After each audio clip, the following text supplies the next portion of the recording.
Hello, everybody. My name is Liam Collins, and I hope you guys enjoy this video. Today, I'm going to be talking about my recent diagnosis with PTSD. I have a lot of feelings about it, and I want to just communicate them to the camera, talk about it. Hopefully, someone can get some inspiration or something like that. So, the rundown of the reason for my PTSD that is actually diagnosed by my psychiatrist. It's crazy to say that because like I actually do have PTSD. It's crazy to hear myself say that, but the basis of it is I'm 16 years old and I've been abused in many different ways by my family members, mostly my only parent, my mother. And I have PTSD from that and those instances where I've been abused, especially the more violent ones and the ones that have crossed my boundaries the most. I might talk about that a little in this video.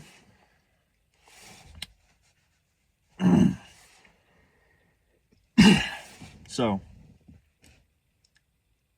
growing up in this house, it's very hard. It's very hard to think. It's very hard to kind of live with yourself because everything has to be run through my mom. Everything has to be dealt with my mom. Everything has to.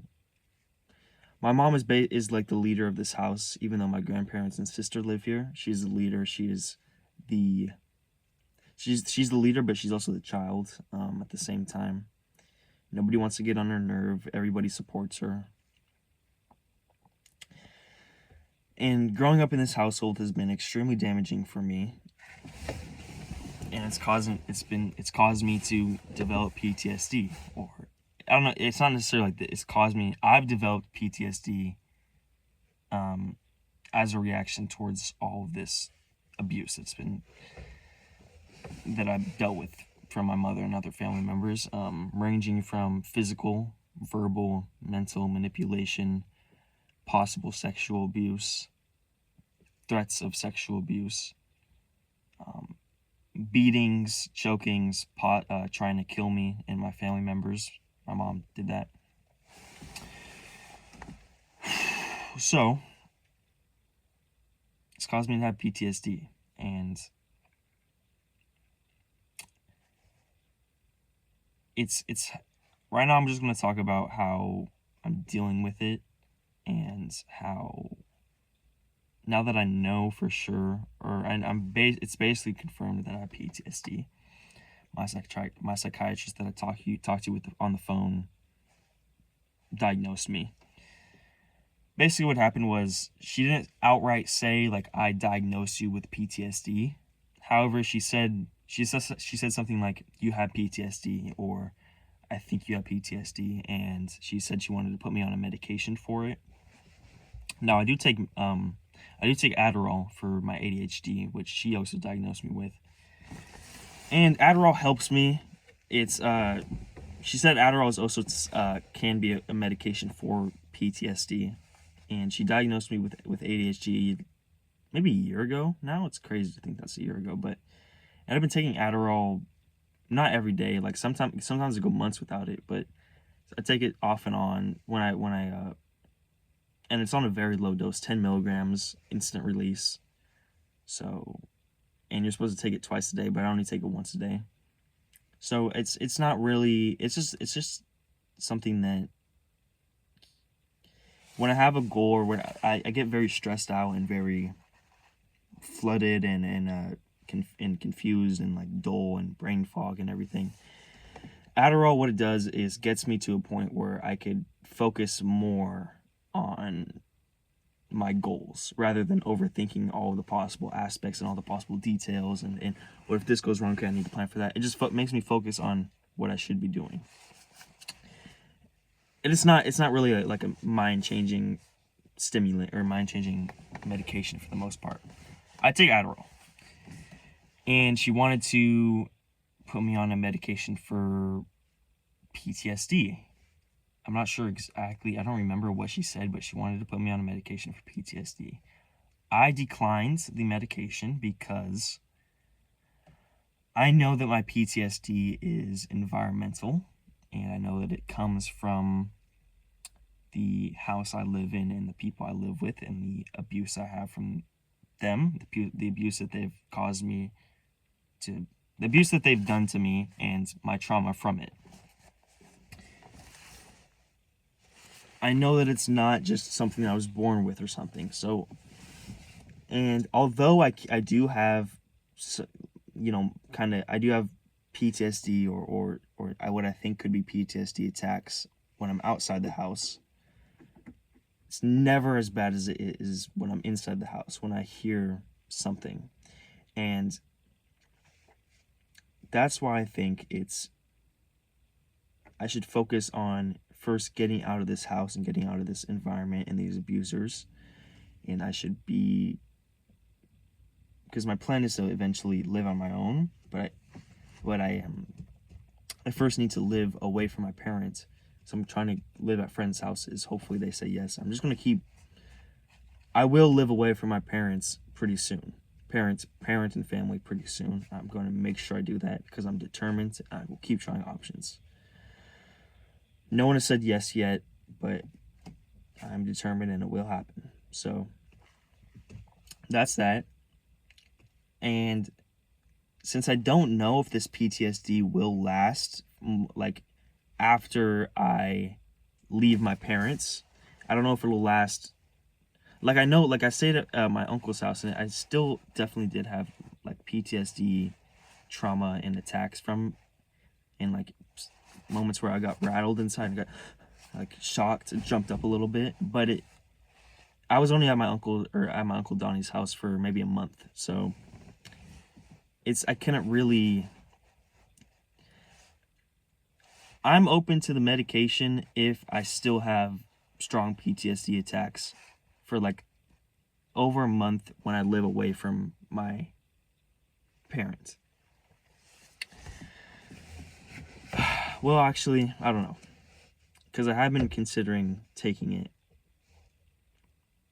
because I've been considering getting my psychiatrist and telling her that I'll try it, because I don't have a set plan in place. I don't have anyone that has said yes to me staying over pretty soon. So because of that, I'm conflicted on if I'll try out the medication, because I actually have an appointment with her. I have an appointment with her like every 2 weeks to a month, and next appointment is tomorrow actually. So I'm conflicted on whether I will say yes to PTSD medication. But I declined because I know that it's mostly from this house, or it's all from this house and from my reaction to the house and my feelings and emotions from the house and from the people I live with and the abuse. But I'm not sure how much of it would get better from me staying away. So that's why I am holding off, and that's why I declined the medication from the psychiatrist. So there's a lot of different things that since I've got it confirmed that I do have PTSD, it's been hard. It's kind of been eye-opening a little bit, but it's also been hard because I also have insecurities and intrusive thoughts and fears like telling me, no, your trauma is not worthy for you to have PTSD. You weren't in war. You weren't suffering, getting your legs blown off, or you weren't being hit and raped every day like some people, like some kids are all their lives. So your trauma isn't worthy of PTSD. You don't have PTSD. You're just a baby or something. You're a pussy. I kind of have those thoughts sometimes, and I think they're wrong. The issue is I don't 100% believe they're wrong. So it's hard for me. there's also just like me dealing with traumatic memories, whether it be beatings or when my mom threatened to rape me, or just horrible nights here. I suffer from memories like that, and visions of that and everything. And I also know that I have a lot of brain fog and a lot of not much memory of my childhood. And I know that that's probably because of PTSD and probably because of just the trauma I have from it. So it's like I don't remember much of my childhood at all. I'm 16 and I don't remember. I remember small little moments sporadically, but it's all such a blur. And it used to be like a year ago, a year ago, or maybe a little bit more. It used to, or a year ago and more, and during my childhood, for the most part, I would literally forget hours before. Like I would have a day, then I'd like do stuff until 5 p.m. At 5 p.m., I would not remember what I did before 2 p.m. Like literally, I would not remember what I did at all, or barely. And I have proof of that in my writings that I had from them. It's crazy how much, and I think it's just from myself, my subconscious trying to protect me from it, I guess, and just my survival instincts. I block so much of my childhood and of my day-to-day life and past. I blocked so much of it out, and so many of my traumatic memories in my childhood, even good memories of my childhood, I blocked out.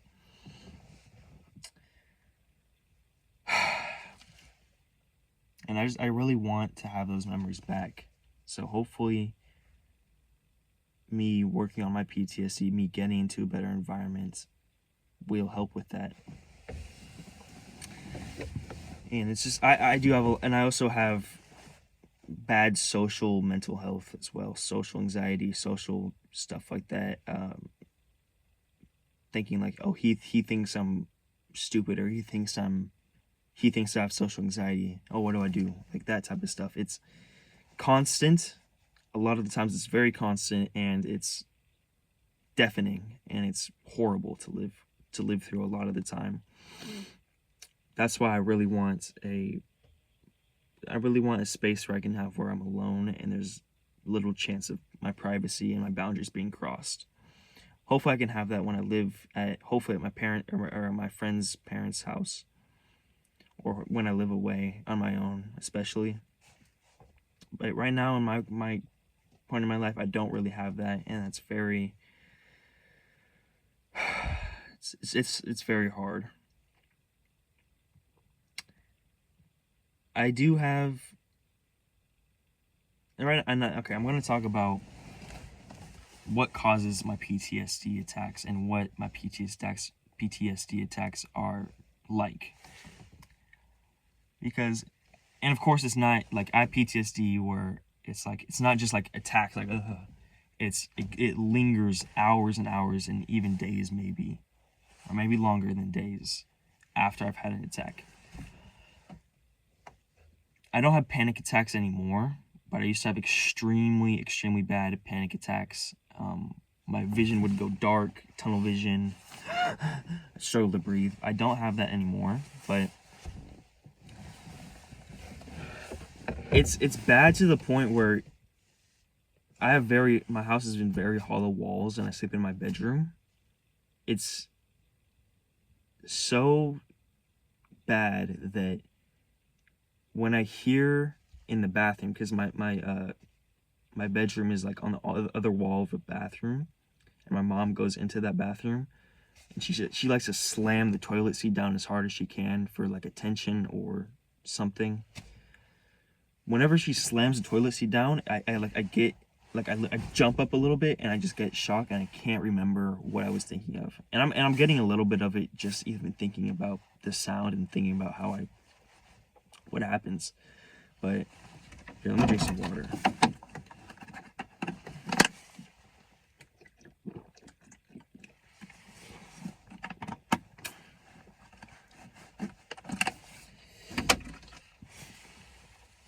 like I jump up a little bit, or I freeze, and I like stiffen up a little bit, and my mind goes super. My mind just goes blank, and I can't think, and it's like a whirring, like a buzzsaw whirring of like just pain, just emotional pain that I feel. And I have to put earbuds in and just blast music or blast sounds in my earbuds, and then put headphones over the earbuds.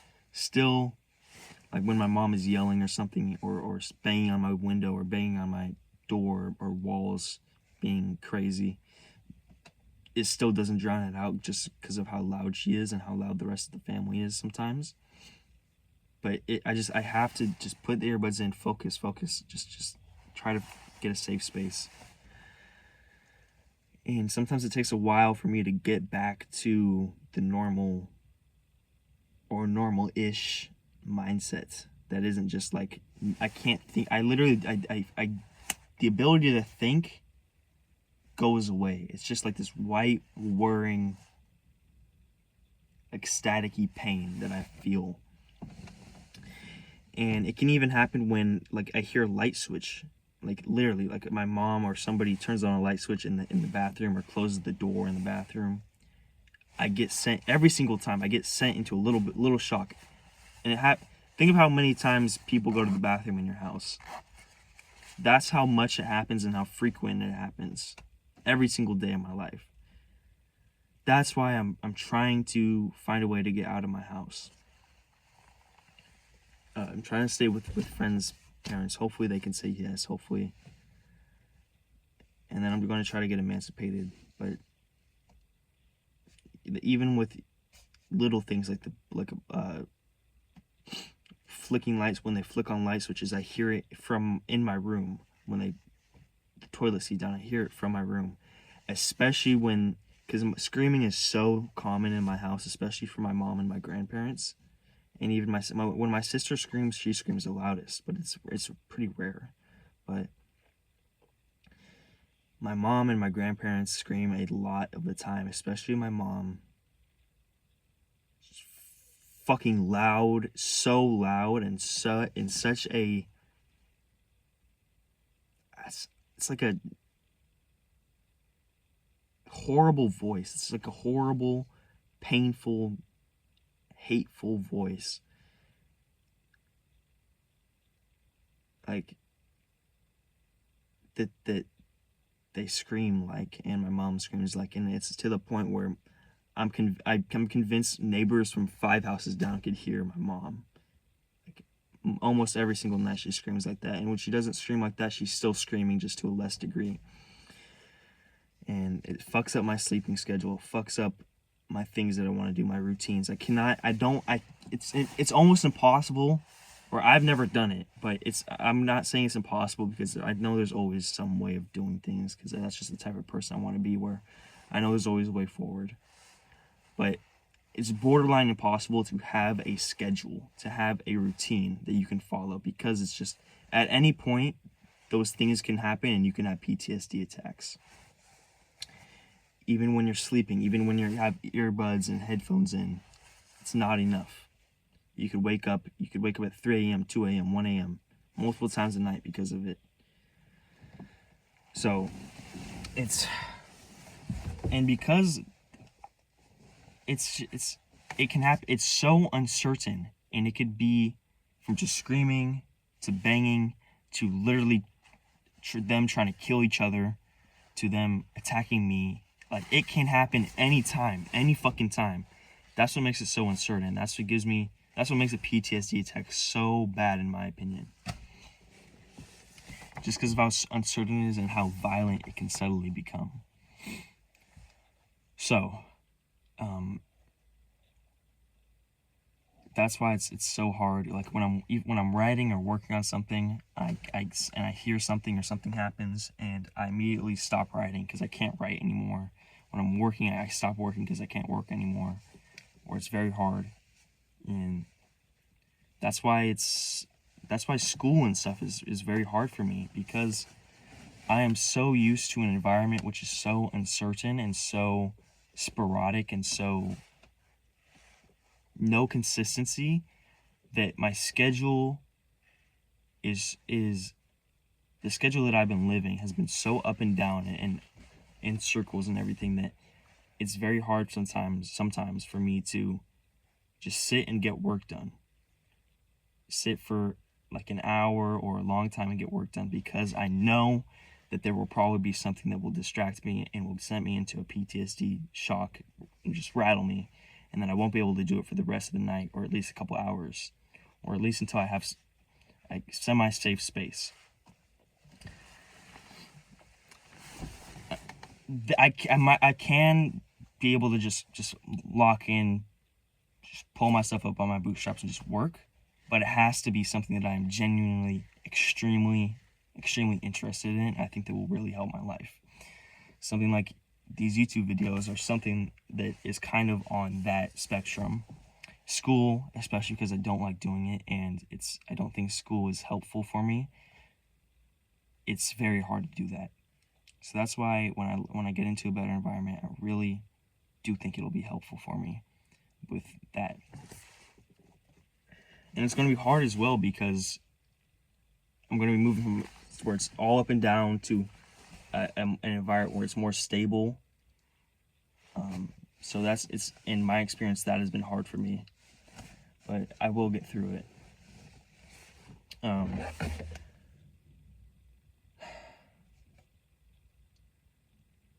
I mean, yeah, that's all I really wanted to talk about. Is just I have PTSD, and it's torture to live with every single day, and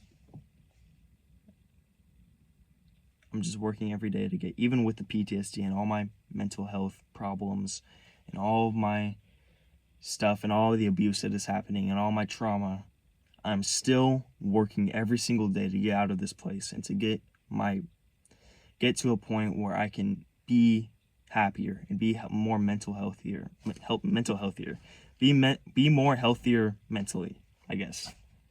Mental healthier is not even it just sounds a little bit weird, but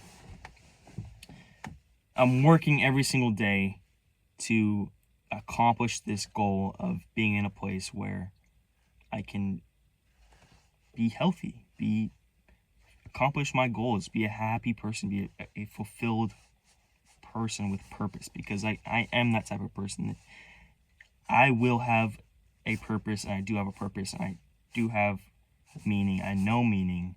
I do have meanings that I have that are pushing me forward. Anyways, so yeah, that is the video. I love you guys so much. That's it. Drop any comments if you have any support or anything like that. I'd like to hear it. If anybody's watching this and they have a place for me to stay in Sacramento, Natomas, please let me know. Love you guys so much. Bye-bye. Bye-bye. And I'll see all you dudes in the next video.